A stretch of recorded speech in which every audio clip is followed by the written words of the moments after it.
Untuk KMI, pertanyaan dari MC, apakah yang menjadi motivasi kakak dalam mengikuti pengisian panggilan hidup pada malam hari ini? Oke, terima kasih Mbak Melisa. Kalau ditanya apa motivasi ya pastinya supaya lebih teguhkan lagi, supaya nggak bingung lagi gitu tentang panggilan hidup sebagai alumni. Dan supaya nggak bingung juga nantinya ketika di dunia alumni bisa tahu sebenarnya di mana panggilan hidup kita itu sebagai orang Kristen gitu. Oke. Itu aja mungkin deh. Terima kasih kepada KMI yang sudah memberikan jawabannya. Dan satu lagi kita akan bertanya kepada Abang, tunggu ya, MC melihat dulu.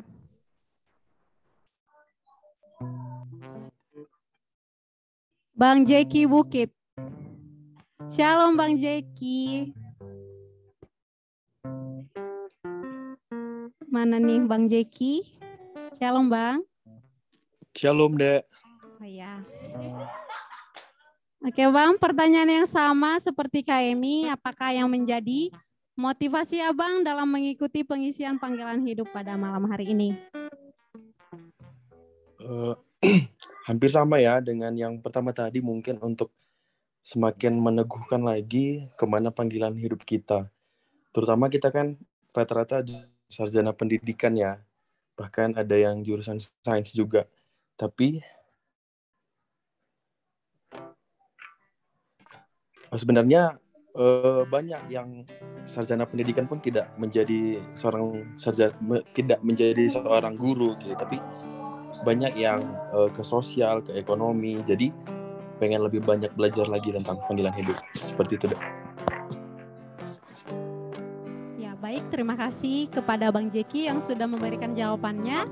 Dan apapun yang menjadi motivasi kita dalam mengikuti pengisian pada malam hari ini, kiranya sampai akhir kita bisa tetap fokus nantinya. Oh ya, untuk kakak abang yang belum merename kembali namanya di dalam Zoom, di-rename kembali ya kakak abang dan teman-teman supaya nanti kita mudah untuk membagi ke bidang misi yang mana kita akan masuk berdiskusi bersama kakak abang alumni kita. Boleh juga dilihat dalam chat Zoom kita. Biarlah kita bersukacita buat segala yang telah kita terima dari Allah, mulai dari pagi kita terbangun sampai pada malam hari ini, kita masih bisa mengikuti pengisian panggilan hidup. Untuk menambah sukacita kita, marilah kita angkat lagu pujian kita yang pertama, Matahari yang Bersinar.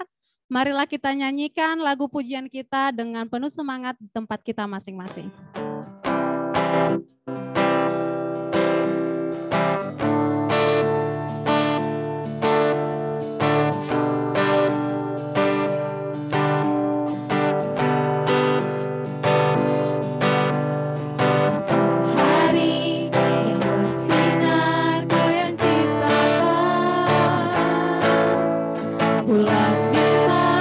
Berkilauan kau yang jadikan begitu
posisi ternyaman kita di tempat kita masing-masing. Kita akan datang ke hadapan Tuhan, kita bersaat teduh sejenak.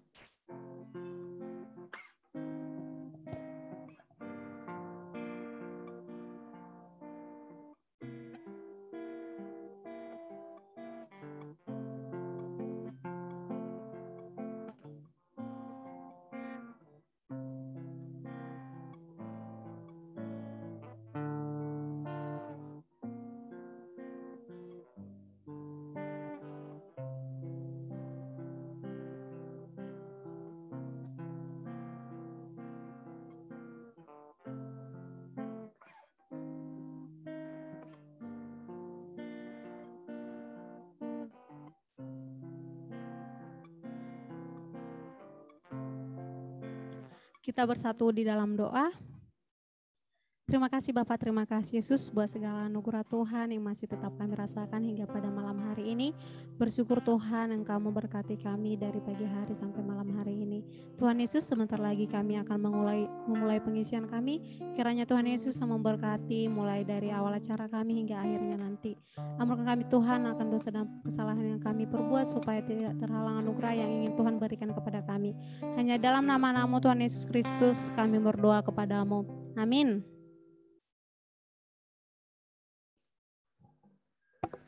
Selamat datang di pengisian panggilan hidup UKMKP UPM MIPA Jumat 5 November 2021 yang akan dilayani oleh Bang Peter Jacob.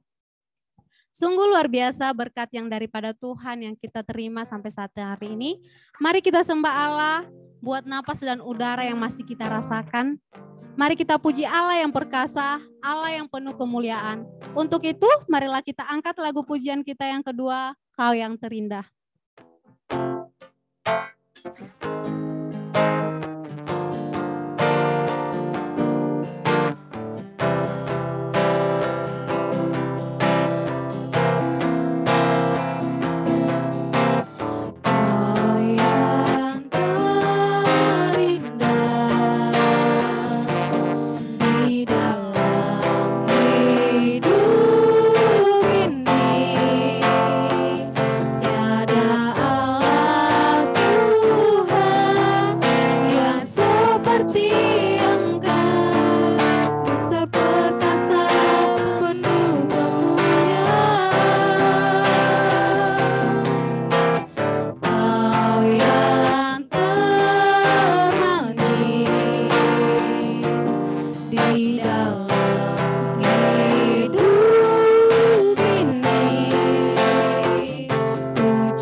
Mari kita datang ke hadapan Tuhan dengan penuh kerendahan hati.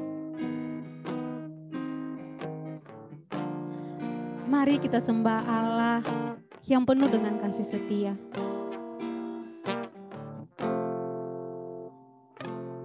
Mari bersyukur buat berkat yang telah kita terima dari Tuhan. Bersyukur untuk setiap firman Tuhan yang masih boleh menyapa kita dari hari ke hari. Mari kita bersyukur di tengah situasi saat hari ini kita masih tetap boleh bersekutu bersama kelompok kecil kita. Mari juga kita bersyukur buat kesehatan, buat kelancaran studi, dan buat semua yang Tuhan cukupkan di dalam hidup kita. Saat ini juga kita akan datang kepada Tuhan untuk mengakui segala keberdosaan kita. Mari mohon ampun kepada Tuhan. Ketika kita tidak sungguh-sungguh mengumulkan tentang apa yang bisa kita kerjakan sebagai seorang yang disebut dengan pelayan Kristus. Sudahkah kita dengan rendah hati meminta kepada Tuhan di mana dan kemana kita akan mengerjakan panggilan hidup kita? Sudahkah melalui kelompok kecil kita, melalui studi kita, bahkan melalui pekerjaan kita, kita sudah menceritakan tentang kemuliaan Allah? Apakah semua itu kita kerjakan hanya untuk kepentingan kita pribadi sendiri?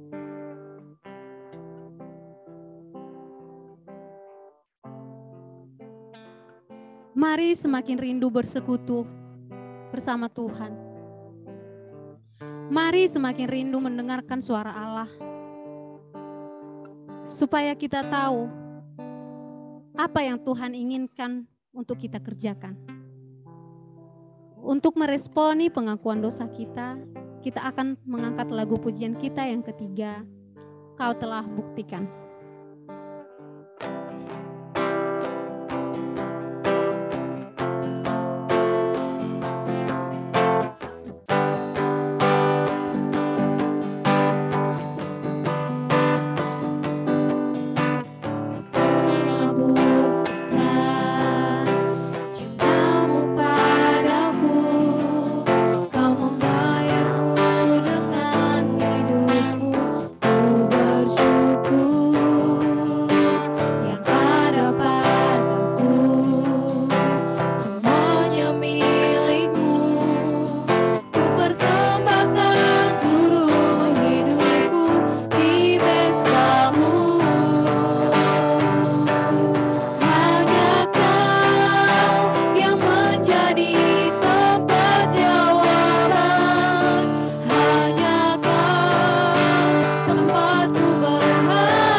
Bersatu dalam doa.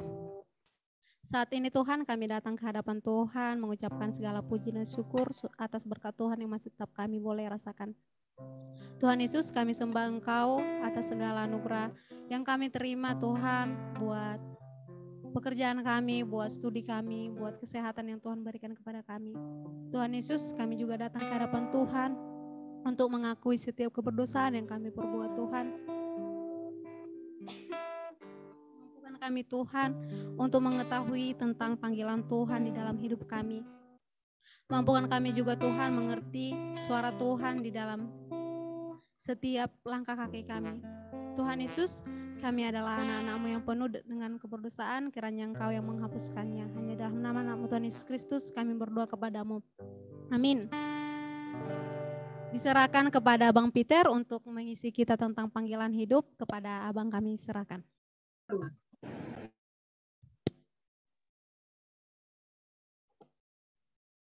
Oke, selamat malam semuanya. Malam, Bang. Ini apa namanya? Saya mau minta tolong ya sebelum kita mulai. Ini memang untuk kepentingan saya sih sebenarnya. Karena saya lihat ini entah udah biasa begini atau bagaimana, saya lihat ini kebanyakan pada menutup kameranya. Dan buat saya nggak enak banget sebenarnya ini ngomong kepada nama-nama yang tertulis gitu ya. Jadi kalau saya boleh minta tolong yang bisa nyalakan kameranya, nah biar kelihatan kan wajah yang cantik-cantik kelihatan, yang ganteng-ganteng kelihatan gitu. Nah kita udah mulai terasa sekarang ada persekutuan di antara kita gitu ya. Nah, jadi yang lain juga bisa saling melihat. Nah, ini baru namanya persekutuan. Tapi kalau kita nggak saling melihat, rasanya gimana gitu ya. Jadi terima kasih. Nah, kalau begini saya lebih nyaman untuk melihat teman-teman semua. Kita akan bicara satu topik yang sangat amat penting di dalam kehidupan kita sebagai orang-orang yang nanti akan memasuki dunia kerja. Jadi ini anak-anak muda yang akan masuk ke dunia kerja atau mungkin sebagian dari kita sudah bekerja ya. Sudah bekerja dan masih bingung juga apakah memang ini panggilan Tuhan buat saya. Dan kita akan sama-sama nanti diskusi. Saya akan coba paparkan dalam tempo mungkin 45 menit begitu ya sampai kira-kira jam 8 lah ya. Nanti kita akan sedikit tanya jawab. Teman-teman kalau punya pertanyaan, jangan ragu-ragu. Mau pertanyaan yang teknis sekalipun nggak apa-apa. Kalau masih bingung dengan segala sesuatu, atau mungkin melihat pengalaman orang lain yang juga membingungkan, bagus juga kita tanyakan, kita diskusikan. Ya, siapa tahu teman-teman punya pertanyaan yang lain yang dapat juga jawabannya, dan sama-sama diberkati gitu ya. Kita akan berdoa sekali lagi supaya kita masuk ke dalam pembahasan dan juga firman Tuhan. Mari kita tundukkan kepala, kita berdoa lagi. Bapa, kami sungguh menyerahkan sesi sebentar ke dalam tangan-Mu. Kiranya Engkau memberkati kami, menolong kami, supaya kami sama-sama belajar dari Tuhan saja. Karena kami mau bertanya kepadamu, ya Tuhan, kemana Engkau panggil kami? Dan apa yang Engkau inginkan kami lakukan? Kiranya Engkau menolong kami mengerti kebenaran firman-Mu, Engkau menolong kami mengerti panggilan-Mu dan isi hati-Mu ya Tuhan. Dengar doa kami ya Tuhan, berbicaralah karena kami siap mendengarkan. Dalam nama Tuhan Yesus. Amin. Baik, ya teman-teman sekalian, saya akan share screen. Ya, jadi ini nanti kita akan coba lihat. Oke, kita share screen ya. Pengisian, panggilan hidup. Jadi kita akan belajar panggilan hidup ya. Sekali lagi kalau teman-teman masih memungkinkan menghidupkan kameranya supaya kita bisa saling melihat, saling memperhatikan. Saya juga jadi dapat koneksi dengan teman-teman. Apakah teman-teman bisa mengerti apa yang saya sampaikan atau tidak gitu ya. Jadi itu merupakan sesuatu yang penting buat saya. Oke, ketika kita bicara soal panggilan, teman-teman sekalian, calling gitu ya. You are called, dipanggil. Nah, pertanyaannya yang manggil siapa? Gitu kan. Banyak orang yang memanggil itu sebenarnya jadinya orang tuanya gitu ya. Kenapa? Saya mau jadi bisnismen, nggak mau orang tua saya nggak mau. Orang tua saya maunya jadi pegawai negeri. Saya harus jadi pegawai negeri menurut orang tua saya gitu ya. Orang tuanya nggak pokoknya yang penting jadi pegawai negeri gitu ya. Jadi kita jadi pegawai negeri. Pertanyaannya yang manggil siapa nih gitu. Ya, yang manggil orang tua atau mungkin kita dibiayai sekolah kita, kuliah kita oleh om kita atau kakak kita. Lalu mereka memerintahkan kita untuk kamu harusnya kerja di situ, kamu lakukan ini dan itu gitu. Jadi sepertinya kita kurang paham sebenarnya siapa yang memanggil kita. Nah, dalam konteks ini kita akan sama-sama belajar yang memanggil kita adalah Allah. Ya, kalau Allah yang memanggil, berarti kita kalau ada orang panggil kita, berarti kita menoleh kepada orang yang memanggil kita dan kita datang menghampiri orang yang memanggil kita. Betul? Nah, kita dipanggil oleh Allah, maka kita menghadapkan muka kita, wajah kita kepada Tuhan dan kita akan menghampiri Tuhan. Nah, ini yang mau kita pelajari sama-sama. Nah, kalau kita dipanggil kemana gitu? Masih ingat dulu cerita Abraham? Abraham dipanggil keluar dari Ur Kasdim, dipanggil keluar. Kemana? Abraham nggak dikasih tahu loh. Abraham dipanggil keluar, tapi dia pokoknya kamu keluar saja, pergi ke tempat yang akan kutunjukkan kepadamu. Nah itu ketika Abraham dipanggil, dia juga nggak tahu kemana. Nah, di sini juga nanti kita akan belajar kalau Allah yang panggil kemanapun oke. Ya, kalau Tuhan yang panggil kemanapun oke. Nanti bikin apa Tuhan gitu? Lagi-lagi kalau kita ingat cerita Abraham, Abraham dipanggil ke tempat yang nanti akan kutunjukkan kepadamu. Ngapain? Tuhan bilang, aku akan menjadikan engkau bangsa yang besar. Waduh, gimana Tuhan mau jadi bangsa yang besar? Anak aja nggak punya. Gitu kan? Jadi dia bilang, dipanggil untuk apa? Nggak tahu Tuhan ini. Saya anak aja nggak punya, umur udah tua begini, tapi Tuhan akan membuatku menjadi bangsa yang besar, kata Tuhan kepada Abraham. Kita juga mungkin nggak tahu ya kita dipanggil kemana dan untuk apa. Tapi kalau Tuhan yang panggil, pasti Tuhan sudah mempersiapkan sesuatu yang baik buat kita. Nah, kalau dipanggil berarti kita akan berusaha melakukan sesuatu untuk kepentingan yang memanggil. Jadi kita mau percaya, kita bicara panggilan, kita sedang bicara panggilan dari orang atau oknum atau pribadi yang ingin kita melakukan sesuatu untuk kepentingan yang memanggil. Berarti untuk kepentingan Allah. Jadi kira-kira itu konteks yang nanti akan kita pelajari sama-sama. Nah, Mark Leberton bikin, saya minta maaf nih kalau di sana-sini banyak bahasa Inggris ya, sambil belajar bahasa Inggris teman-teman, nanti saya akan juga bahasa Indonesia kan. The primary calling. Primary calling itu jadi artinya panggilan yang paling utama. Kalau kita ngomong panggilan, jangan langsung saya panggilannya menjadi pendidik.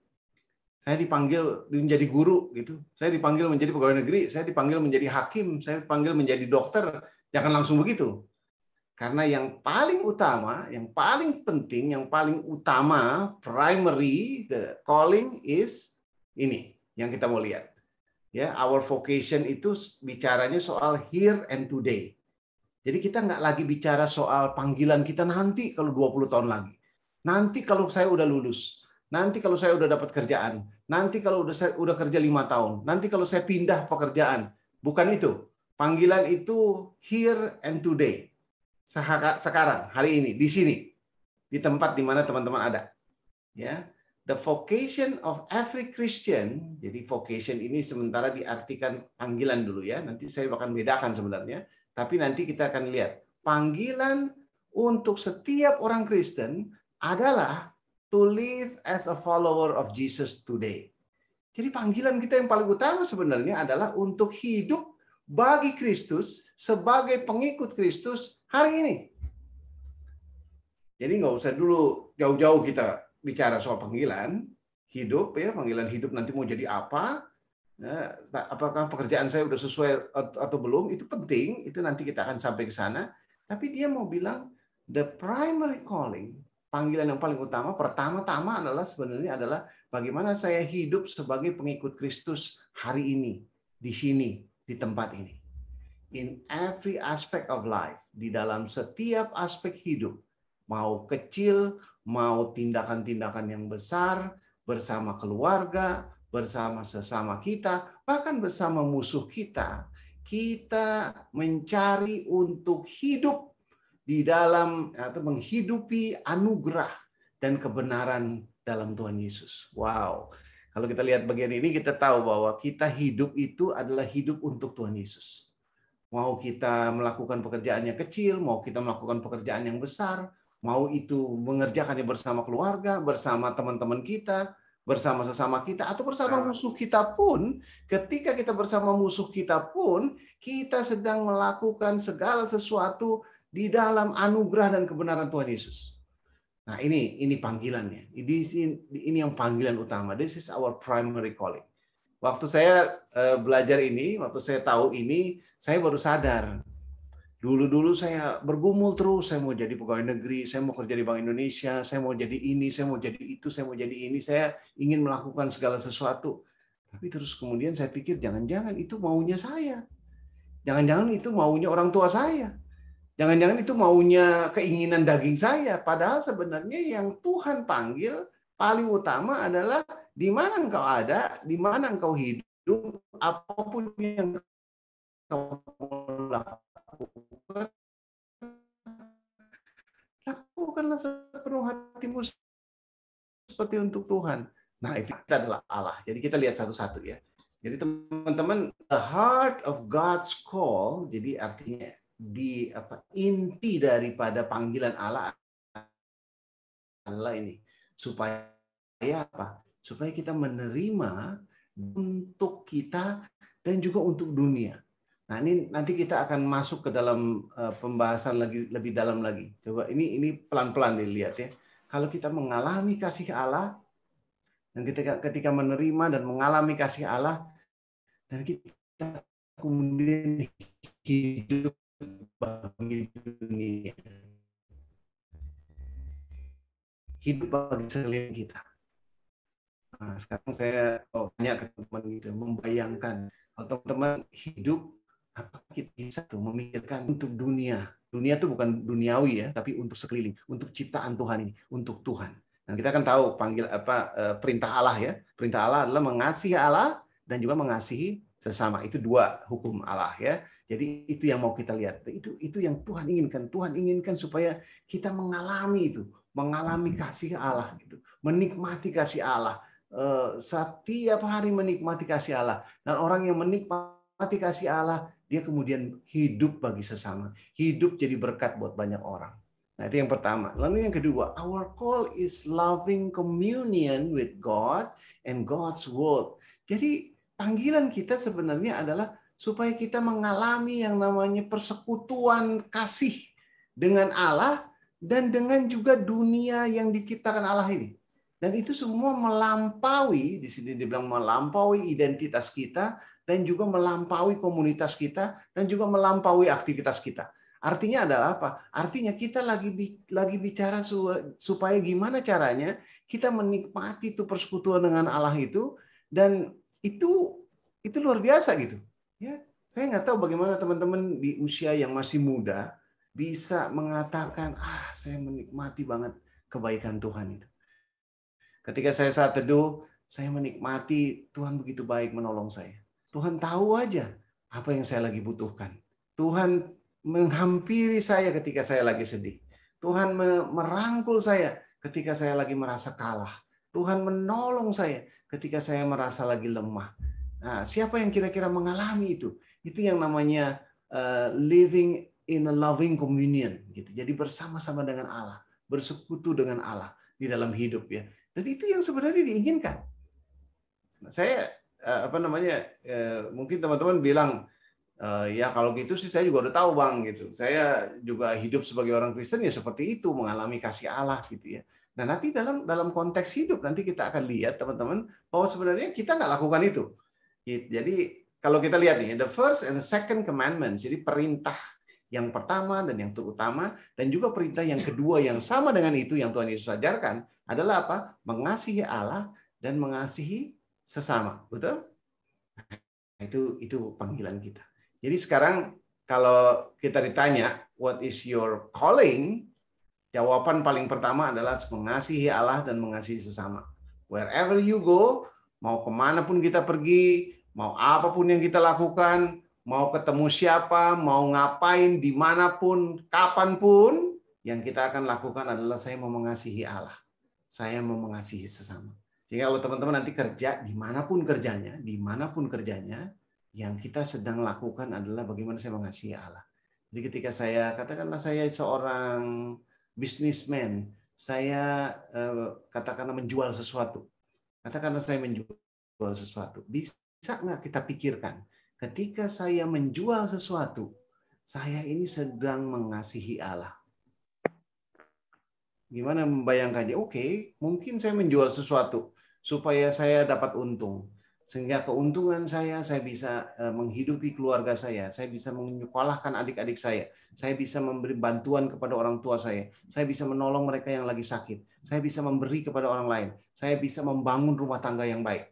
Dan itu adalah perintah Allah, gitu kan? Dan saya juga kemudian bisa melibatkan diri dalam pelayanan. Itu ketika saya berjualan.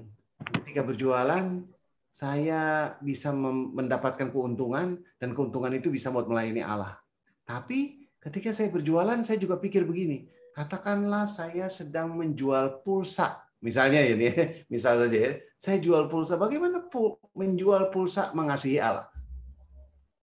Bisa kita pikirkan itu? Oh oke, mungkin ada orang-orang yang sedang susah dan butuh banget pulsa. Dan bagaimana kemudian kita bisa mengasihi dengan cara memberikan pelayanan yang terbaik supaya orang-orang yang membutuhkan itu bisa mendapatkannya. Dan jadi ada antara to love God and to love our neighbor itu jadi sama, jadi satu gitu. Makanya firman Tuhan berkata bahwa perintah yang kedua yang sama dengan itu. Jadi ketika nggak mungkin kita mengasihi Allah tapi nggak mengasihi sesama. Nggak mungkin kita mengasihi sesama kalau tidak mengasihi Allah. Jadi itu sesuatu yang memang jadi satu gitu. Kita sulit membedakannya karena ketika kita hidup di dunia, kita mengasihi Allah berarti kita mengasihi orang tua kita. Kita mengasihi Allah berarti kita mengasihi teman kita. Kita mengasihi Allah berarti kita kerja dengan sebaik-baiknya. Ini panggilan kita. Ya, jadi Allah ingin kita hidup seperti itu. Nah, tetapi ketika kita bicara panggilan, kita juga mengerti satu hal bahwa nggak semua panggilan kita itu adalah panggilan yang primary calling. Ya, untuk hidup bagi Kristus, yes, wherever we go, dimanapun aja kita ada, kita akan melakukan hidup kita itu untuk Tuhan. Itu udah jelas gitu. Tapi kadang-kadang memang Tuhan akan, bukan kadang, jadi selalu semua kita punya yang namanya particular call. Nah, ini yang kebanyakan ada di kepala kita. Kita punya yang namanya panggilan khusus. Oke, kalau gitu panggilan khususnya seperti apa? Itu ya nanti kita coba lihat. Yang pertama, Efesus 2 ayat 10 berkata begini. Karena kita ini buatan Allah diciptakan dalam Kristus Yesus untuk melakukan pekerjaan baik. Pekerjaan baik yang mana nih? Yang dipersiapkan Allah sebelumnya. Nah, Ia mau supaya kita hidup di dalamnya. Nah, teman-teman sekalian, ini yang sebenarnya kita doakan dan kita gumulkan. Tuhan, Engkau sudah menciptakan pekerjaan baik buat saya. Tuhan sudah siapkan buat saya. Ya, buat saya secara khusus gitu. Ya, buat semua teman-teman yang ada di sini nih. Buat Desti Sihotang, saya sudah dipersiapkan Tuhan gitu ya. Pekerjaan yang khusus buat Yolanda juga sudah disiapkan. Dan ini kita harus tanya sama Tuhan. Nanti kita akan sampai gimana nanyanya gitu ya. Gimana nanyanya itu kita akan sampai ke sana. Tapi yang pasti kita harus yakini bahwa kita ini diciptakan Kristus Yesus untuk melakukan pekerjaan baik yang dipersiapkan Allah sebelumnya dan Ia mau supaya kita hidup di dalamnya. Nah, yang kedua, dan ini hukum buat orang-orang yang bekerja di marketplace seperti saya kerja di Bank Indonesia. Nah, nanti teman-teman kerja mau di sekolah, mau di universitas, mau di perusahaan, mau di pegawai negeri, di pemerintahan, dimanapun teman-teman bekerja, nanti hukumnya ini. Hukumnya ini, apa hukumnya? Apapun juga yang kamu perbuat. Kalau kata apapun juga itu ada kecualinya nggak? Ada kecuali ya. Apapun juga. Apapun juga gitu ya kamu perbuat. Perbuatan dengan apa? Ya tergantung, kalau saya senang saya sepenuh hati, kalau nggak senang ya yang penting saya lakukan. Begitu? Tidak. Tapi dibilang perbuatlah dengan segenap hatimu seperti untuk Tuhan.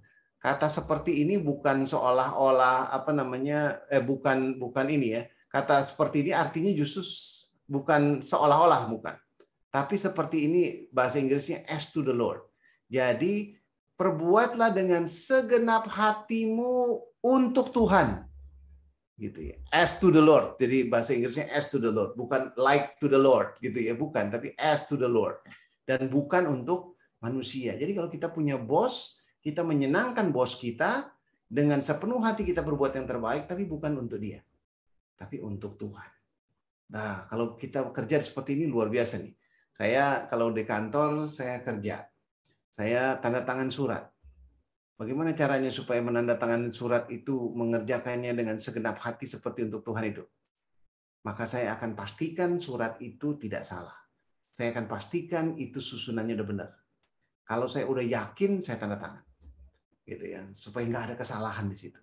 Kalau saya kerja di Bank Indonesia, kalau saya bikin analisa, kalau saya mimpin rapat misalnya, kalau saya mimpin rapat, saya akan mimpin rapat dengan sebaik-baiknya supaya apa masalah-masalah yang ada itu bisa kita atasi. Ada orang yang mimpin rapat, ya udahlah cepet aja, cepet selesailah, udahlah ya selesailah ya, gitu ya. Kalau di persekutuan suka juga nggak rapat-rapat kayak gitu ya. Udahlah, terlalu lama kita rapat ini, gitu kan. Terlalu banyak kita bicarakan, nggak ngerti kita ini. Aduh, pokoknya udahlah, selesailah. Pak, lakukan aja lah, yang penting kalian lakukanlah, gitu kan. Nggak gitu caranya. Tapi kita pengen melakukan segala sesuatu seperti untuk Tuhan ini. Kalau kita mau melakukan untuk Tuhan, nggak mungkin kita mau main-main. Jadi ini bukan untuk manusia, tetapi untuk Tuhan. Ya, jadi itu yang kita mau lakukan. Itu hukum yang paling utama. Jadi di kantor kita akan begitu. Mau kita makan sama teman kita, ya, mau makan siang yuk bareng yuk gitu kan. Bagaimana caranya makan dengan segenap hati seperti untuk Tuhan? Pernah nggak mikir begitu ya? Kalau saya mau makan dengan segenap hati seperti untuk Tuhan, gitu ya. Nah, itu mungkin nanti kita jadi hati-hati itu. Mungkin kalau makan dengan segenap hati seperti untuk Tuhan, kita juga lihat nih kalau kebanyakan saya makan babi ini kayaknya saya akan jadi sakit nih. Nanti saya akan jadi makin gemuk nih. Jadi teman-teman saya juga mau bilang ya, kalau kalian masih mahasiswa, kalian baru mau lulus atau kalian baru lulus, mungkin badannya ini masih kurus-kurus nih saya lihat. Perhatian, saya kira ya teman-teman masih pada langsing-langsing. Tapi yang namanya alumni gitu ya, nanti coba lihat alumni kalau udah 5, yang 10 tahun alumni. Nanti datang persekutuan alumni. Ya, kita datang ke persekutuan alumni, datanglah alumni-alumni yang sudah 5-10 tahun. Bagaimana badannya?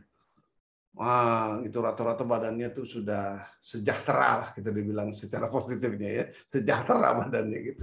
Tapi kalau gitu, kalau kita pas pakai ayat ini ketika makan, bagaimana caranya?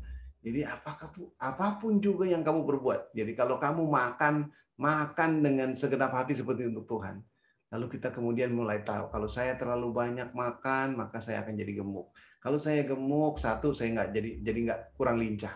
Jadi kalau saya gemuk, saya bawanya cepat ngantuk. Kalau saya gemuk, saya jadi lemes. Saya jadi nggak terlalu banyak kerja. Saya jadi pengen banyak istirahat dan sebagainya. Akhirnya saya nggak maksimal dalam hidup. Bagaimana kemudian kita bisa maksimal kalau saya makan secukupnya, tapi terus kemudian saya olahraga juga. Gitu kan. Saya olahraga. Sekarang saya usahakan setiap hari. Ya, setiap hari kalau bisa pagi, saya jalan pagi. Kalau nggak bisa pagi, saya upayakan sore. Kadang-kadang kalau sore juga nggak bisa, saya malam. Saya usahakan saya bisa jalan. Supaya saya bisa olahraga gitu. Kenapa? Karena satu harian saya duduk di meja ini, di kursi ini, entah saya kerja di kantor atau saya melakukan pelayanan, itu bisa sepanjang hari. Ya malam ini kita sampai malam, tapi saya bersyukur tadi pagi-pagi saya usahakan saya bisa olahraga. Kenapa? Karena kita nggak boleh begini, kita duduk dulu nih, gitu kan? Nah itu yang kita coba saya usahakan. Apakah saya udah lakukan? Saya belum tentu juga gitu. Tapi saya berusaha dengan segenap hati, ya untuk Tuhan, bukan untuk manusia. Nah kalau kemudian kita lihat Mazmur 90 ayat 17, ini doa yang disampaikan dikatakan kiranya kemurahan Tuhan Allah kami atas kami dan teguhkanlah perbuatan tangan kami, ya perbuatan tangan kami teguhkanlah itu. Dan kalau kita mau coba lakukan ini, kita lakukan dengan segenap hati, lalu kita berdoa, Tuhan, saya udah usahakan yang terbaik yang saya bisa lakukan. Teguhkanlah perbuatan tangan kami ya Tuhan. Wow, saya pikir kalau kita udah lakukan ini, itu you have done the primary calling. Nah, ya, Anda sudah melakukan yang namanya panggilan yang paling utama itu. Ya. Nah, Amy Sherman ini lagi-lagi mohon maaf dalam bahasa Inggris, tapi nanti saya coba Indonesiakan ya. Dia bilang ini soal vocational. Every faithful act of service. Jadi artinya semua pelayanan yang kita lakukan dengan setia. Semua pekerjaan jujur yang kita lakukan untuk membuat dunia ini tempat yang lebih baik. Yang kelihatannya sudah hilang. Ya, kalau kita lihat di dalam kehidupan kita nih sepertinya kayaknya hancur dunia ini ya.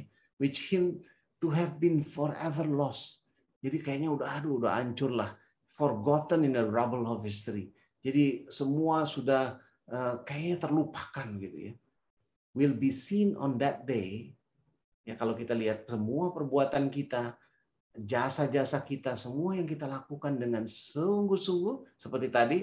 Kolose 3 ayat 23 dengan segenap hati seperti untuk Tuhan ya, will be seen on that day at the final resurrection, di dalam kebangkitan yang terakhir, to have contributed to the perfect fellowship of God's kingdom. Itu semuanya akan kemudian memberikan kontribusi besar kepada yang namanya persekutuan yang sempurna di dalam kerajaan Allah.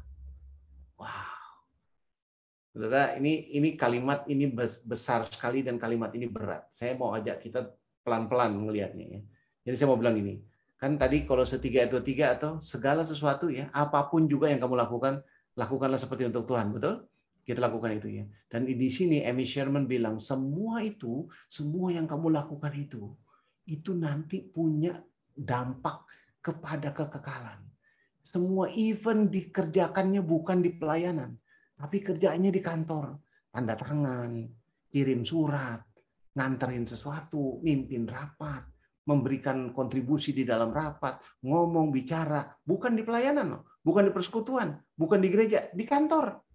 Ketika kita melakukan dengan segenap hati seperti untuk Tuhan, Amy Sherman di sini bilang, every faithful act of service, every honest labor to make the world a better place, itu semuanya contributed to the perfect fellowship of God's kingdom. Itu kemudian punya dampak yang besar terhadap kerajaan Allah. Wow. Setiap orang, all who committed their work in faithfulness to God, will be by Him raised up to share in the new age. Jadi semua orang nanti yang melakukan itu semua, yang tadi Kolose 3:23 lakukan itu, ya, itu semua nanti akan dibangkitkan untuk mendapat bagian di dalam dunia yang baru. Dan kita akan melihat bahwa semua pekerjaan kita itu nggak sia-sia loh, nggak hilang. Tapi itu kemudian mendapatkan tempatnya di dalam kesempurnaannya nanti. Ini kalimat ini sangat-sangat powerful. Nanti saya tinggalin deh ya slide-nya ya, teman-teman. Baca pelan-pelan gitu ya. Jadi kita nggak yakin. Jadi gini, jangan mau kalau ada yang bilang bahwa pekerjaan itu dibeda-bedain antara yang sekuler sama yang sacred. Ada pekerjaan yang duniawi, ada pekerjaan yang rohani. Saya mau bilang sekarang teman-teman, nggak ada itu. Kalau ada siapapun termasuk pendeta atau hamba Tuhan yang mengatakan ini pekerjaannya pekerjaan Tuhan. Kalau kamu kerjanya kan di sekuler, itu bukan pekerjaan Tuhan. Itu salah besar. Orang seperti itu nggak baca Alkitab. Lihat Kolose 3 ayat 23 perintah Tuhan apapun juga. Bukan ketika jadi MC, bukan ketika jadi pembicara, bukan ketika jadi pengurus, bukan. Tapi ketika kamu berada di kantormu, ketika kamu melakukan segala sesuatunya untuk Tuhan, itu juga pekerjaan Tuhan. Dan di sini clear bagian itu, ya. Jadi jangan sampai ada orang yang membeda-bedakan. Kalau ada orang merasa pekerjaanku lebih rohani daripada pekerjaanmu, nah itu konsepnya salah. Ya, ada orang yang bekerja di gereja juga ngaco, korupsi juga.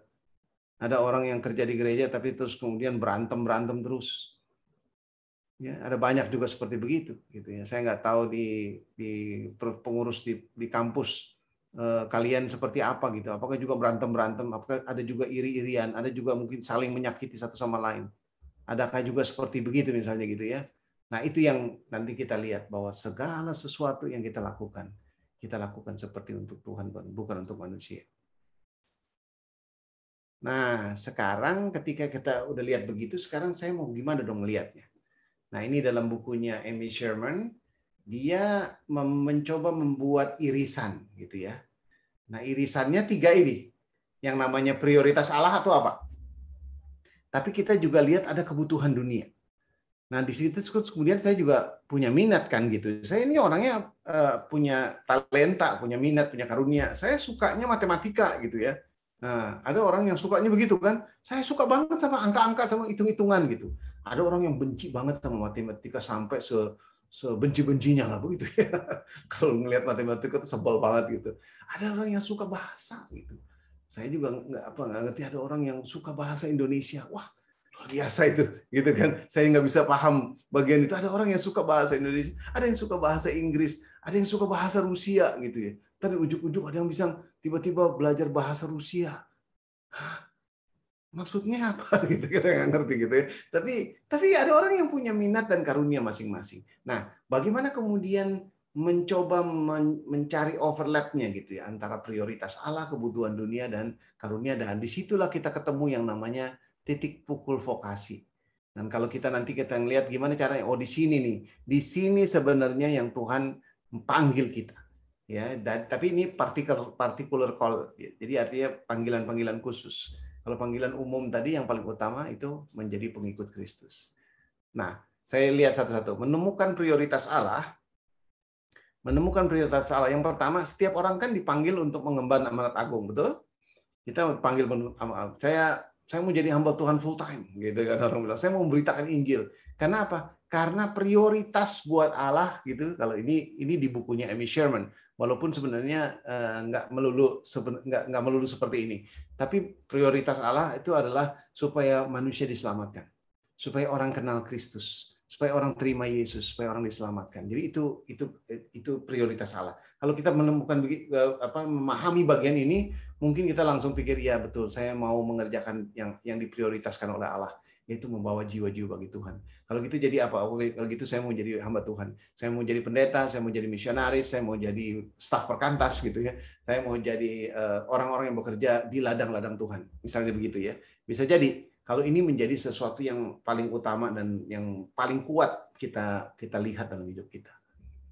Tapi kita juga mungkin bisa melihat kebutuhan dunia. Ya, di dunia ini penuh dengan orang-orang yang miskin. Kita lihat di dunia sekeliling kita, wah ada orang miskin sekali. Dia nggak bisa makan. Dia ada yang orang makannya boro-boro 1 kali 1 hari, mungkin 3 hari sekali gitu. Ada orang yang hidupnya begitu menderita, yang tidurnya mungkin di emper-emper, yang kedinginan, yang nggak punya selimut, yang nggak punya baju gitu. Ada orang yang bahkan kita ngelihat ada orang yang begitu lost gitu, dia tidak kenal Allah gitu. Dan saya bersyukur saya jadi orang yang kenal Allah. Tapi ada di luar sana orang-orang yang tidak mengenal Allah. Dan saya lihat ada orang-orang yang ya kayaknya dia akan mati kekal. Orang-orang yang membenci kebenaran, orang-orang yang menolak Kristus. Kalau saya lihat juga orang-orang seperti itu. Ada orang-orang yang perlu ditolong. Nah kalau kita lihat kebutuhan dunia seperti ini, ada orang yang mengatakan, oh saya mau memberi diri saya untuk ini. Seorang kawan saya pulang sekolah dari Amerika, lalu kemudian dia mampir ke Papua. Di Papua, teman saya ini dia baru ambil master di Amerika. Ya, sampai dia lagi cari panggilan Tuhan kemana buat dia. Lalu kakaknya bilang, coba pergi ke Papua, jalan-jalan aja dulu. Lalu dia jalan-jalan ke Papua. Sampai di Papua dia lihat ada seorang anak kecil. Anak kecil ini kemudian di tengah jalan dia minum dari air yang ada di jalan. Jadi ada jalanan yang berlubang. Di jalan berlubang itu ada air yang kotor pastinya. Lalu anak ini dia tidak tahu membedakan mana air bersih atau mana air kotor. Lalu dia ambil air dari situ, dia minum. Lalu dia ambil juga air dari situ, dia cuci mukanya. Dan teman saya ketika melihat begini, anak ini, karena dia dari Amerika ya, dia bersekolah dari Amerika. Negaranya maju, semua serba higienis, semua serba bersih. Tapi dia sampai di Papua, dia lihat anak-anak seperti itu. Dan ketika dia lihat anak-anak seperti itu, dia bilang sama Tuhan, Tuhan, saya akan tinggal di tempat ini. Dan saya akan berjuang untuk anak-anak Papua. Saat itu dia menyerahkan diri untuk melayani Tuhan di Papua, khususnya mendidik anak-anak. Sampai sekarang, umurnya sama kebetulan dengan saya. Kami satu kelas dulu di SMA. Jadi dia mungkin sudah 25 tahun di Papua. Dia menikah dengan orang dari Jawa, lalu kemudian kembali lagi tinggal lagi di Papua, bahkan punya anak-anaknya pun sekolahnya di Papua bersama anak-anak Papua. Nah, ada orang-orang yang kemudian melihat kebutuhan dunia seperti itu. Apa yang Anda lihat di sekeliling Anda? Apa yang Anda lihat? Apa yang Anda mau lakukan ketika Tuhan membuka mata Anda melihat kebutuhan dunia? Ya, masih ingat Tuhan Yesus melihat 5.000 orang yang kelaparan? Firman Tuhan bilang Tuhan Yesus melihat orang banyak itu dan tergeraklah hatinya oleh belas kasihan. Maka Tuhan memberi mereka makan. Ya, oke, itu yang kedua ya. Nah, yang ketiga, bagaimana kita melihat minat dan karunia diri? Saya tuh suka seni, saya suka nyanyi gitu ya. Mungkin orang-orang Medan ini suka nyanyi semua gitu kan.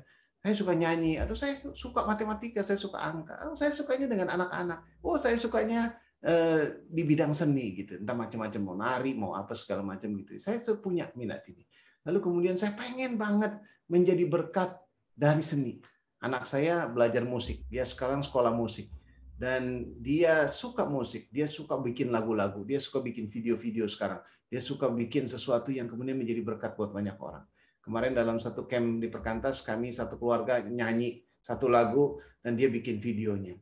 Dan video itu sudah jadi berkat buat banyak orang. Wow, saya lihat dia punya talenta. Dan talenta itu dipakai untuk memuliakan Tuhan. Nah, bagaimana kemudian ya tadi kita lihat lagi ketiganya ini, gimana melihat prioritas Allah soal jiwa, melihat kebutuhan dunia, soal kemiskinan mungkin, soal kebutuhan, dan dengan minatnya, lalu kemudian kita coba untuk cari persentuhannya, untuk kemudian kita pikir di sini kita akan mengerjakan bagian ini. Nah, ini saya kasih contoh ya. Saya masih punya waktu beberapa menit. Contohnya Musa. Musa itu punya 3 vokasi. Yang pertama, dia menjadi Prince of Egypt, ya. Dia anak raja gitu ya, anak pangeran gitu ya, atau sebagai pangeran di Mesir. Yaitu Musa kan? Ya, waktu dia jadi pangeran di Mesir, dia salah nggak? Apakah dia sedang bukan dalam vokasinya? Dia di situ melakukan apa yang Tuhan mau. Ya, dia tetap jadi orang Israel.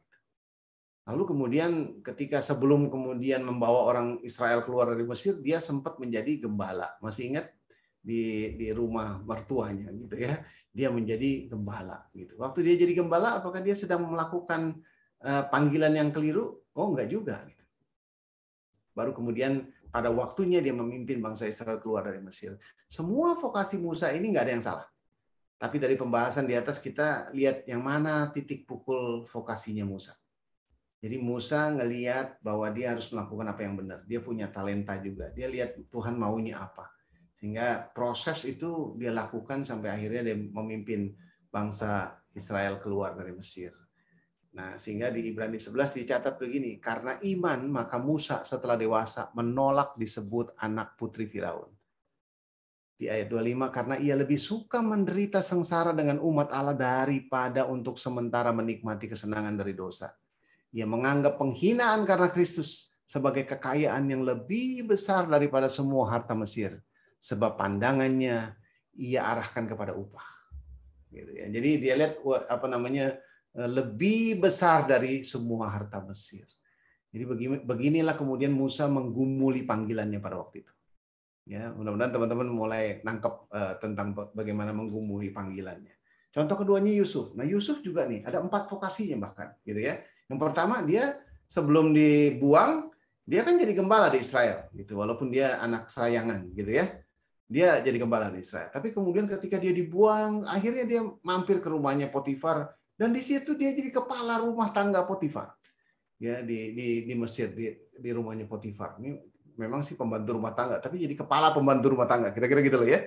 Wow, luar biasa gitu. Tapi terus kemudian dia difitnah oleh istrinya Potifar, lalu kemudian masuk penjara. Di penjara pun kemudian dia menjadi asisten sipir penjara.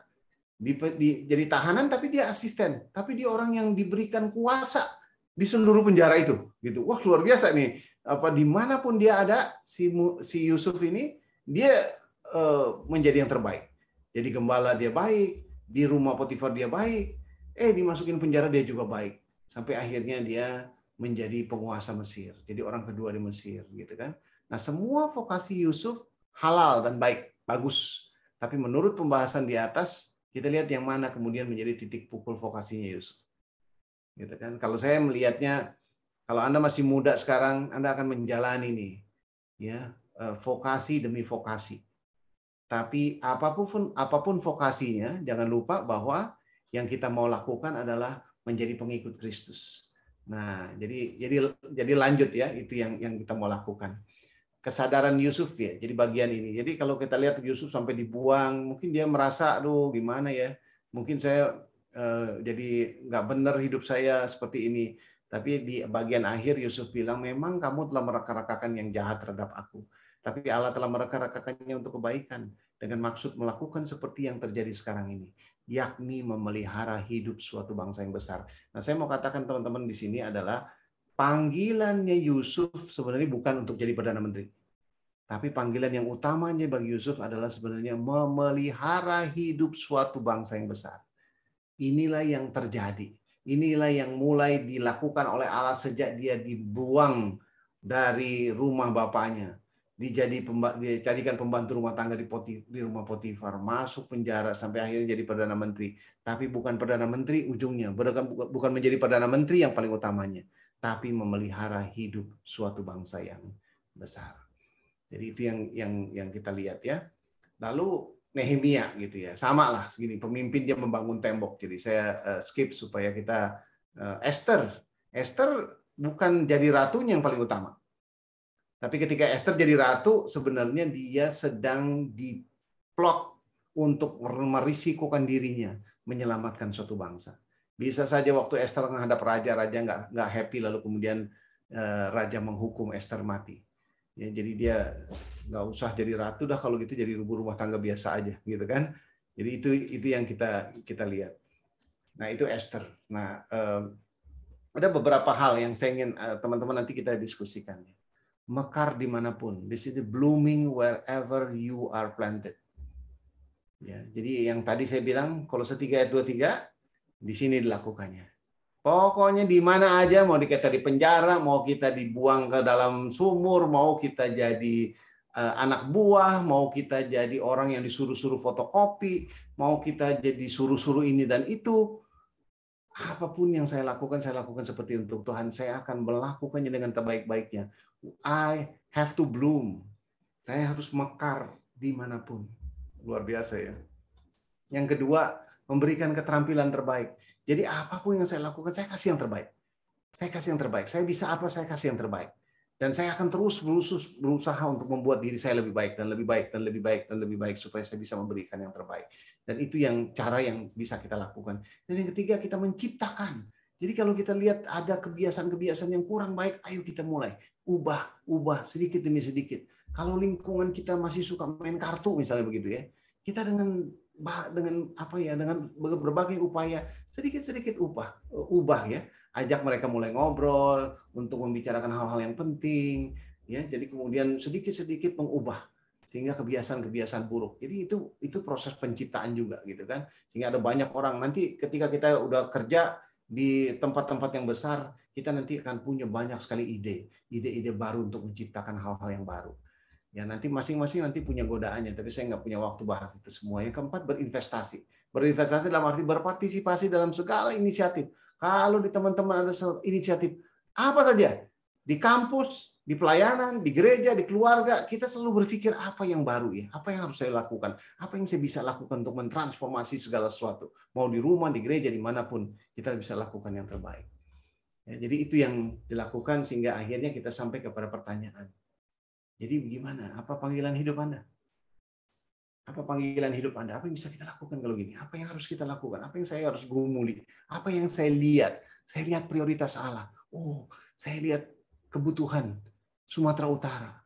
Atau saya melihatnya kebutuhan Indonesia. Atau saya bahkan melihatnya kebutuhan dunia. Lalu kemudian saya lihat saya juga punya talenta, saya punya minat, saya punya keterampilan, saya punya skill, saya punya kelebihan dalam banyak hal. Bagaimana saya coba kombinasikan segala sesuatunya. Tapi sebelum saya sampai ke sana, saya akan melakukan apa yang namanya primary calling. Dimanapun saya berada, apapun yang saya lakukan, saya akan melakukannya dengan segenap hati, seperti untuk Tuhan dan bukan untuk manusia. Saya akan stop dulu sampai di sini untuk kita sama-sama nanti bisa diskusi. Kalau nanti teman-teman ada pertanyaan, saya dengan senang hati bisa sama-sama diskusi. Mungkin ada yang bukan cuma pertanyaan, tapi bisa juga komen atau kalau ada yang nggak setuju juga boleh juga sih sebenarnya supaya kita bisa diskusi ya. Saya stop sampai di sini. Saya kembalikan ke siapa? Atau ada yang mau pimpin atau bagaimana nih? Tanya jawabnya.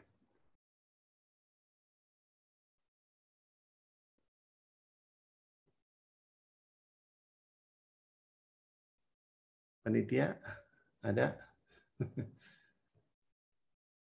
Panitianya juga tutup kamera.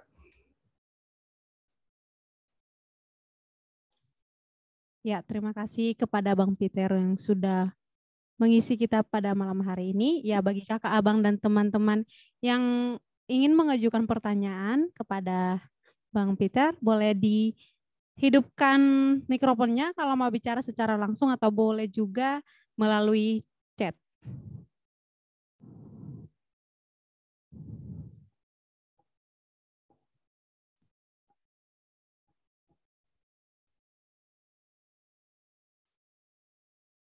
Apakah ada dari kakak abang dan teman-teman yang ingin bertanya?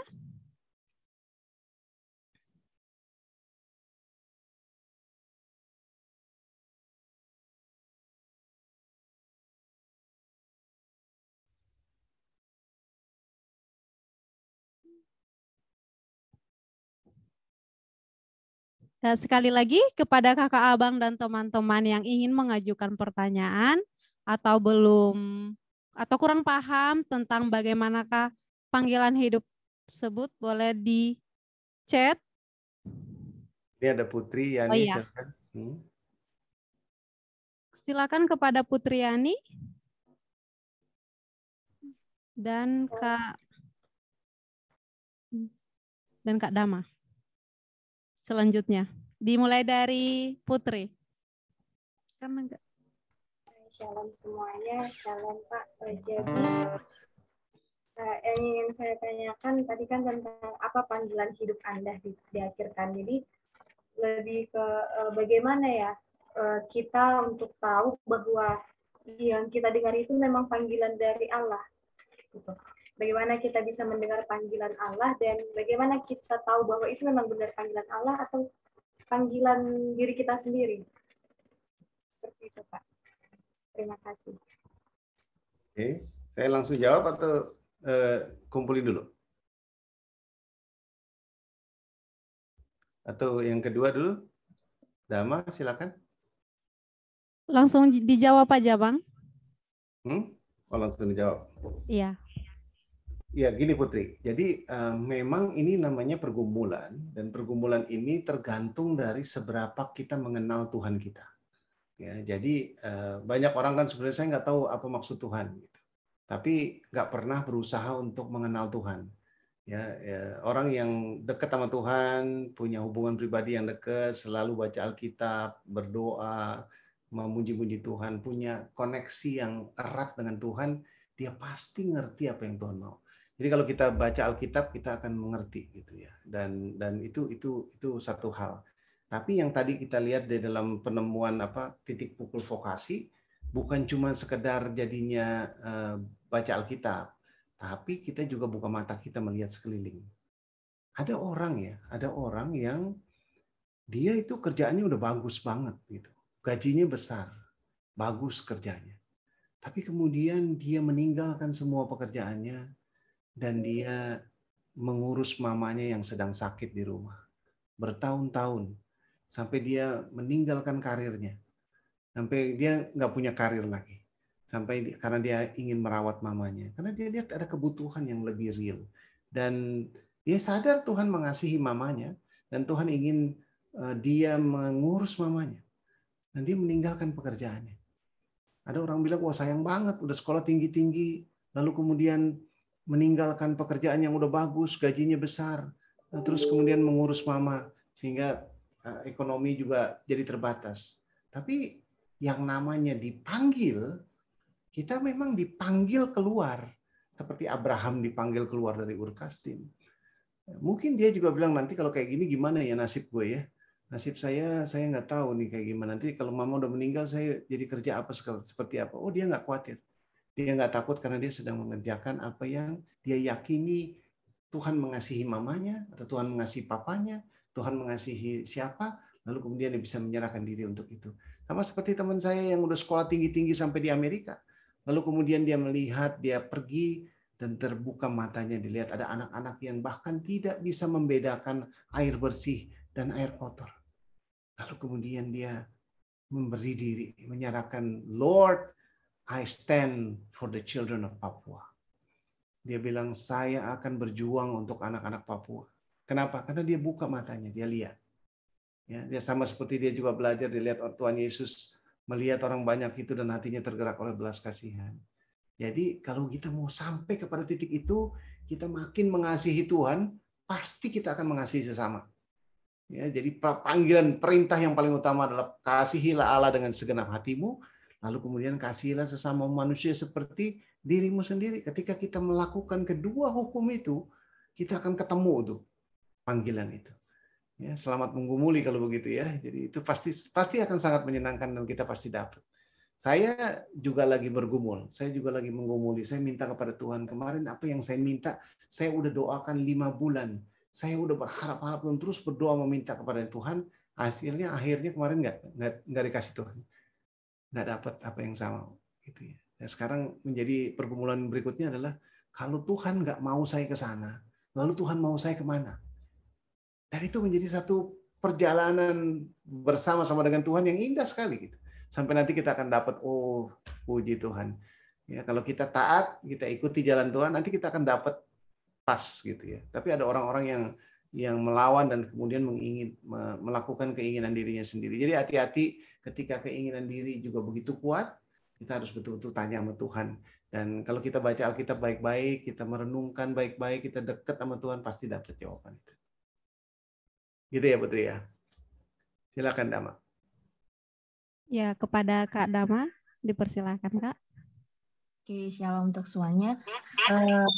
Suara saya jelas? Jelas. Thank you. Ini saya mau tanya. Tadi kan yang paling penting adalah bahwa kita menyadari hidup kita untuk Tuhan. Jadi untuk beberapa ini sih sebenarnya bukan pengalaman saya, tapi untuk beberapa hal yang saya amati. Ketika kita mau udah selesai, pasti semuanya para pencari kerja nih.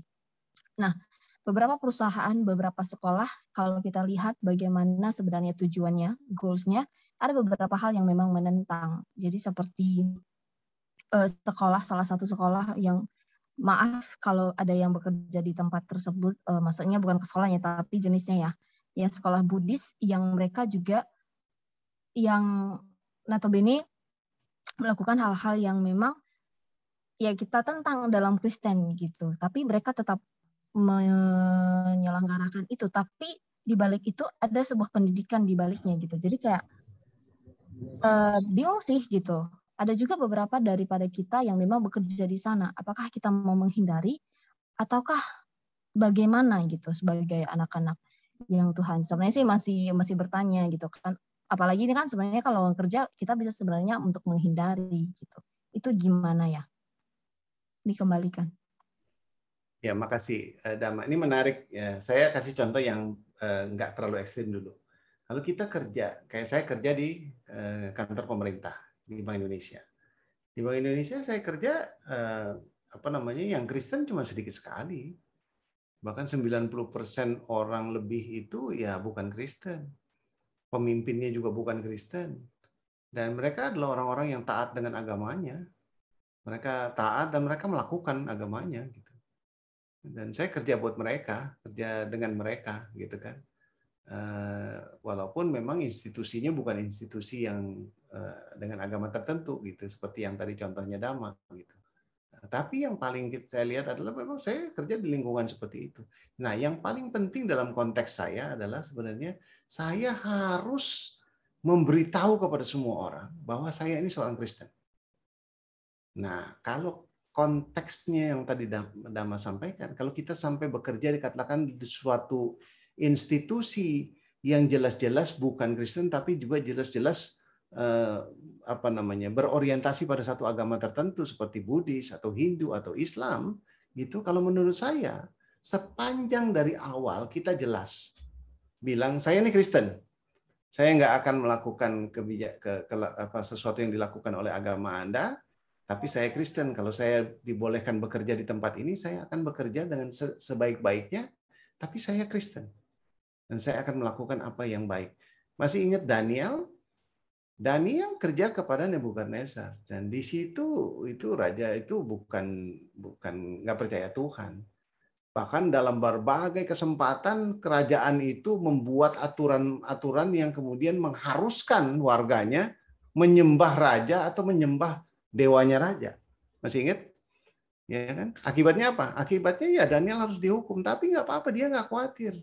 Bahkan ketika dia harus menyembah raja, ya, dia bahkan bukan menyembah raja, ketika dia dibikinkan aturan dia nggak boleh beribadah kepada Tuhan yang lain, Daniel malah pulang, dia naik ke lantai atas, dia berdoa dengan wajahnya menuju Yerusalem. Ya.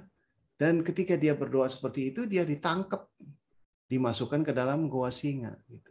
Nah, yang paling penting sebenarnya adalah bukan soal kerja di mananya dan dengan siapanya, tapi kita harus kasih tahu kepada semua orang bahwa saya ini Kristen. Kalau dalam canda-canda tertentu di kantor saya, mereka bilang saya ini pendeta. Gitu. Wah, Pak Peter mah pendeta, katanya. Oh, si Peter mah pendeta, nggak usah lah gitu.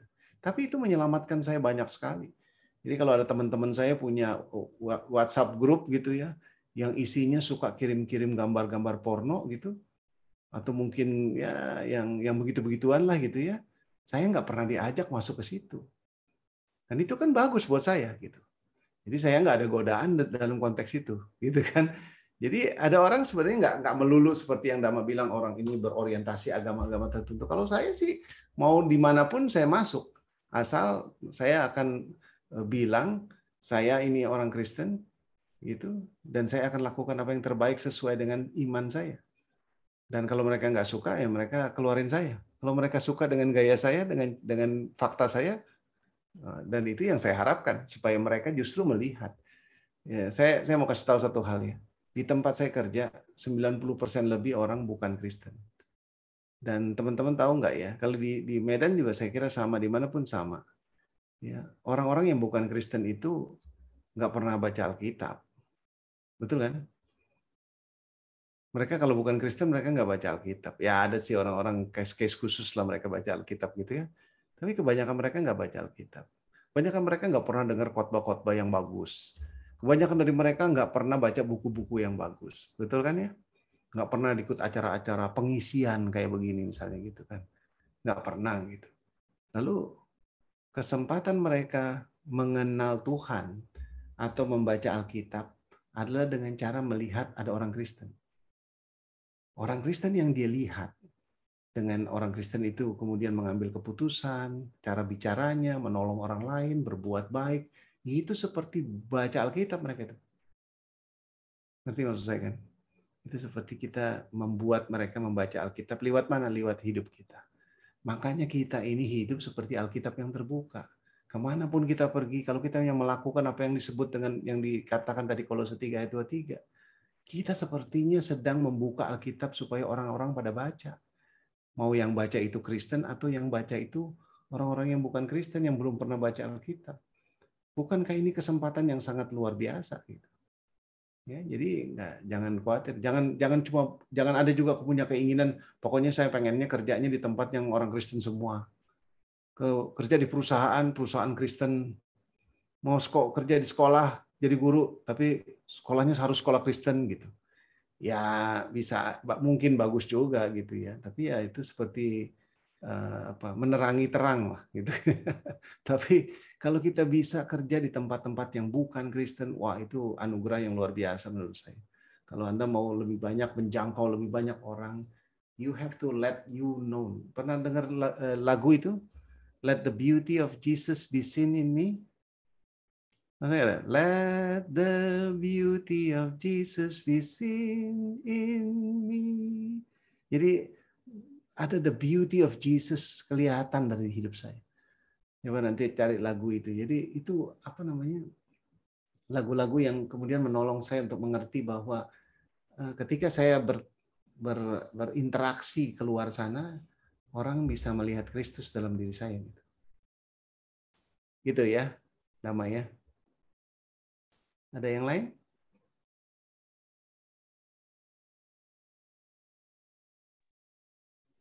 Oke, terima kasih kepada Bang Peter yang sudah menjawab pertanyaan dari Kak Dama. Satu pertanyaan lagi dari kolom chat kita, Bang, dari Andri Siagian. Shalom, Bang. Perkenalkan saya Andri Siagian. Izin bertanya, Bang. Terkadang saat kita melakukan suatu pekerjaan atau kegiatan yang benar, untuk Tuhan apakah merasa lelah itu hal yang wajar atau bagaimana, Bang? Terima kasih, Bang. Boleh dijawab, Bang? Iya, dan itu wajar banget.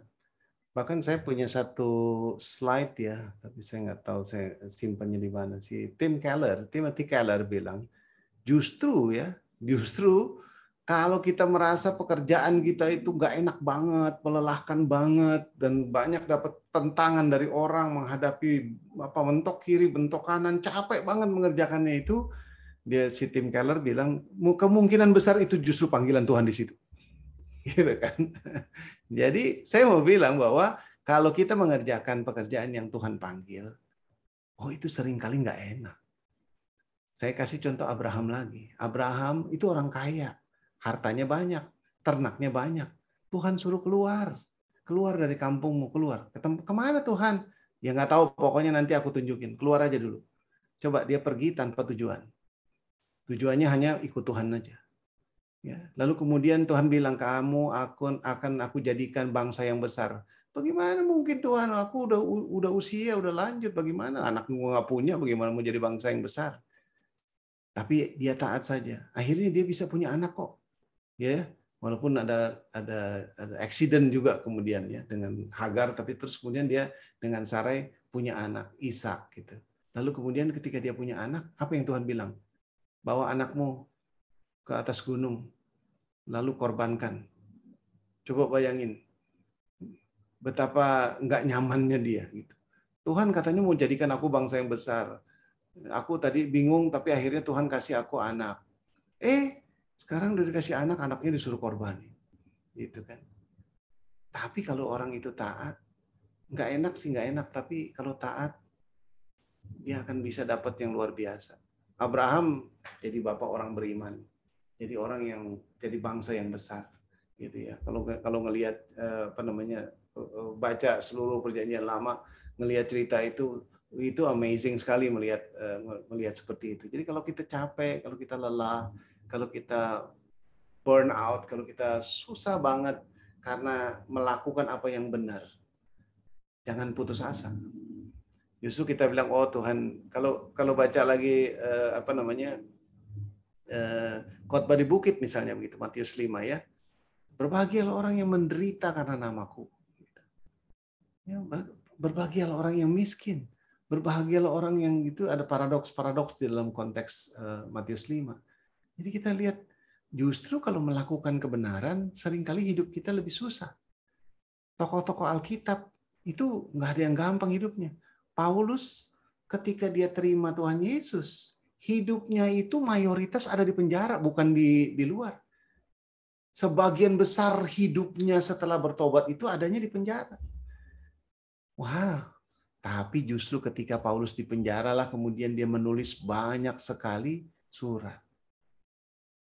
Luar biasa ya. Jadi itu yang kita kita alami. Kita lihat bagaimana Tuhan berkati.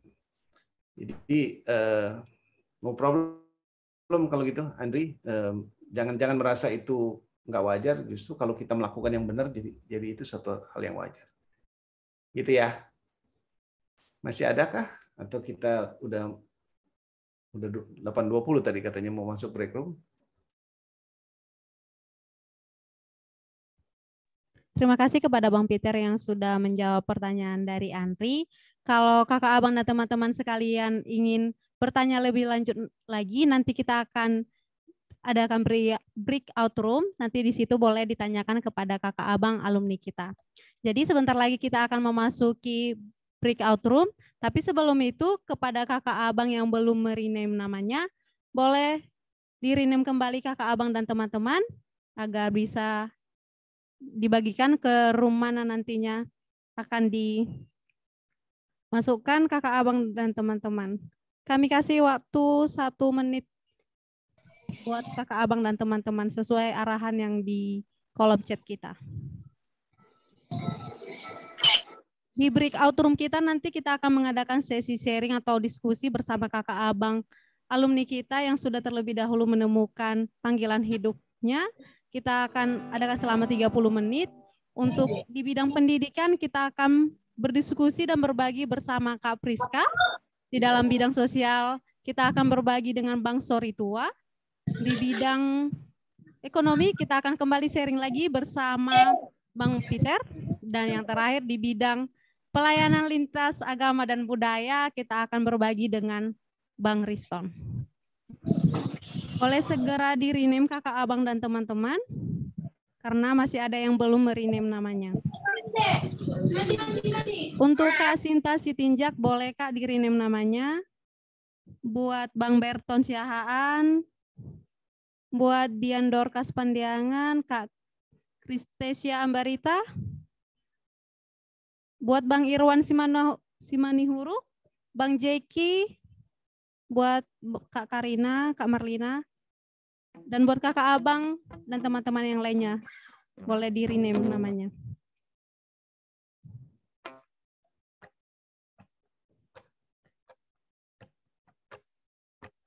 Buat Kak Shirley, bolehkah segera di rename namanya? Buat Bang Roy, buat Kak Ripka, ada lagi. Buat Kak Marlina, udah. Ya, sembari menunggu kakak abang yang lainnya merename namanya, kita akan memasuki breakout room kita. Selamat berbagi kakak abang dan teman-teman.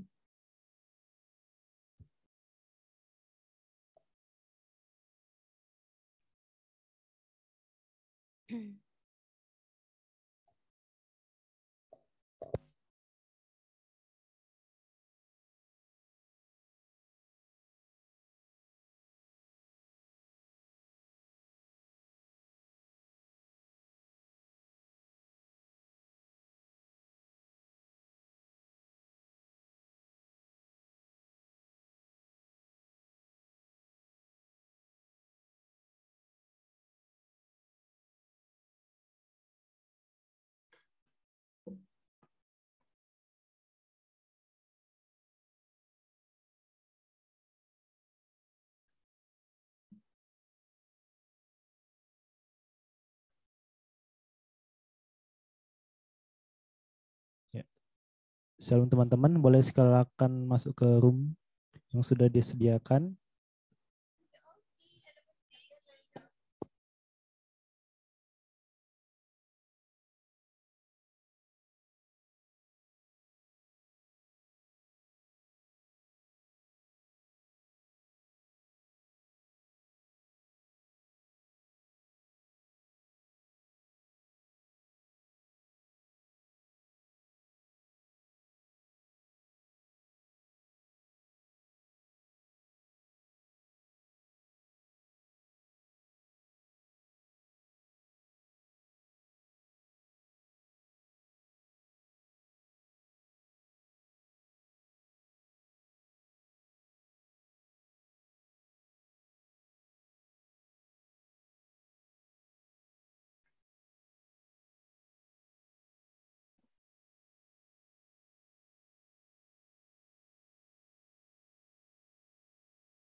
bersama kita tentang bagaimana menemukan panggilan hidup itu.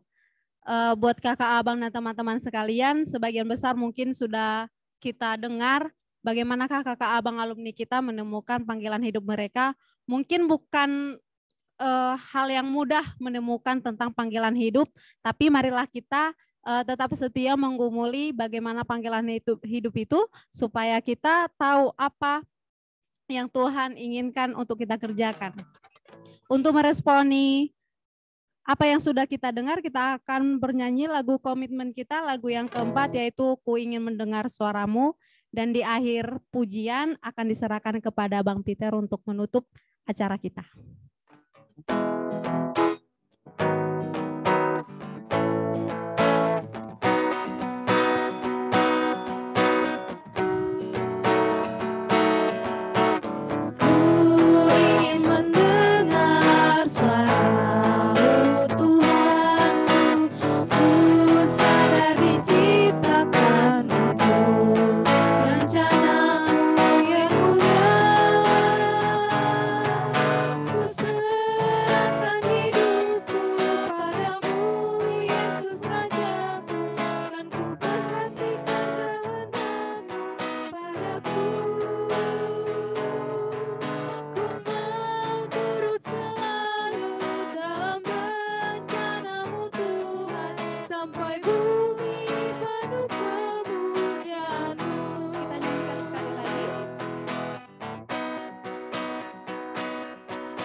Serahkan kepada Bang Peter. Mari kita menutup acara ini dalam doa. Biarlah lagu yang kami nyanyikan menjadi doa kami ketika di dalam hari-hari kami ke depan, kami akan terus bergumul untuk mendengar suara Tuhan mengenai panggilan hidup kami. Kami mungkin belum jelas saat ini apa yang Tuhan ingin kami lakukan. Tapi seperti yang dari awal kami sudah sampaikan dan menjadi bagian dari firman yang disampaikan adalah bahwa yang paling utama ketika kami hidup adalah kami menjadi pengikut Kristus. Dan kami berdoa supaya segala sesuatu yang kami lakukan dengan segenap hati seperti untuk Tuhan. Dan ketika itu kami lakukan, maka kami sudah melakukan my primary calling. Dan ketika kami sudah melakukan itu, maka langkah demi langkah Tuhan akan terus bukakan untuk kami melakukan apa yang Tuhan ingin lakukan. Bahkan kami membenci apa yang Tuhan benci. Dan Tuhan akan membukakan kepada kami seluruh keindahan yang Tuhan ingin kami nikmati bersama-sama dengan Engkau ya Tuhan. Terima kasih Bapa di surga, biarlah acara kami pada malam hari ini membuka hati dan pikiran kami. Tapi bukan kemudian membuat kami menjadi pintar saja, tapi membuat kami menjadi makin mencintai Tuhan, menyerahkan diri kami pada Tuhan saja. Dengar dan sempurnakan doa kami ya Tuhan, sempurnakan seluruh acara ini, dan sempurnakanlah seluruh keberadaan kami. Dalam nama Tuhan Yesus kami berdoa dan bersyukur. Amin.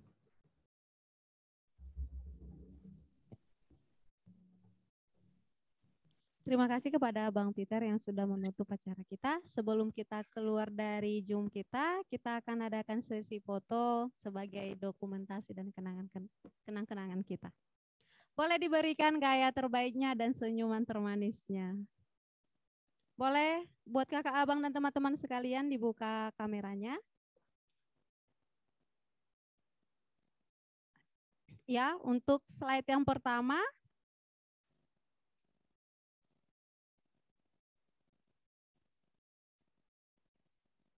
1, 2, 3. Slide yang kedua, boleh tetap senyum karena kita nggak tahu di slide berapa kita. Slide yang kedua, 1, 2, 3.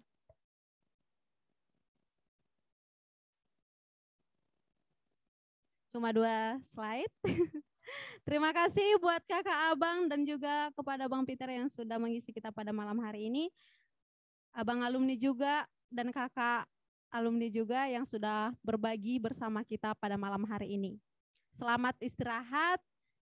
Tuhan Yesus memberkati. Shalom.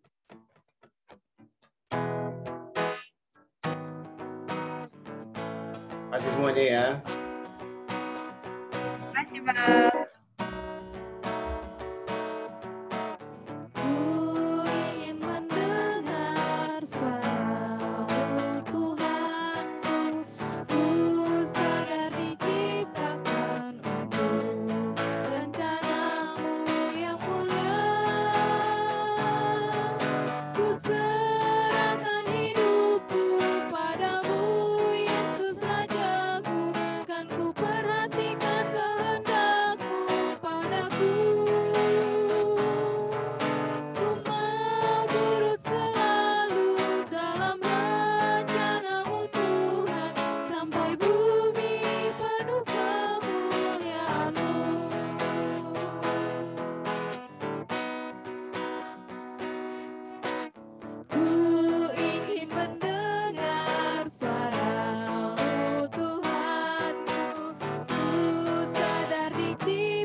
Kak Priska serta Bang Rizko.